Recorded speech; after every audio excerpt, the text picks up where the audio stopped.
down. Alright, people, so I can definitely tell a difference with this tuner. I have it in. This is where I put it. Alright. So, I'm going to go ahead and tell you. For some reason, this tuner does not like the stock setting. I don't know why. If you put it on 0 or 1, whatever you want to call it, 0 horsepower mode, or stock, which it says is 1, it sounds like the freaking engine's gonna blow up and starts making these weird noise. The electronic stability control light comes on, and the service parking brake, and the reduced power mode and all kind of crap comes on. So I think I'm gonna send this tuner back, because if it's doing all that, and man, I got pollen all over my freaking dash.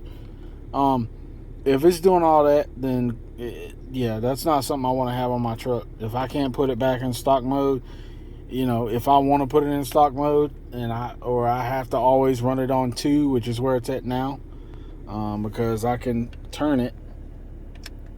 That's 3, and that's 4. So, and that's why I have the orientation the way I do, so I can tell that, okay, this is max setting. Over here would be 1, which I cannot. If I put it on 1, it's gonna go crazy. I'll go ahead and do it, because I got a code reader where I can pull the code on it, but it's gonna act really, really crazy when I do this. So, all right, so it's on 4 now. So as you can see, I'm not doing anything. Switch it to 3.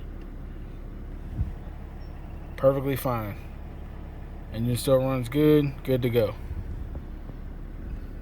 2, perfectly fine. Nothing.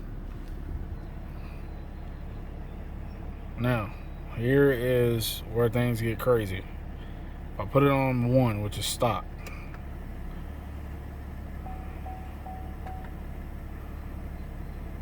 and it sounds horrible. And then if you switch it back to 2, it's stuck here. It service parking brake. Don't know why the 2 have to do with anything, but whatever this thing is doing, it's shorting something out, and yeah, I don't want that. Nah. And I can't recommend this to anybody. I can't. I was excited. Now I'm just disappointed, and I'm a little bit angry. But it's fine. That's what happens when you're impatient.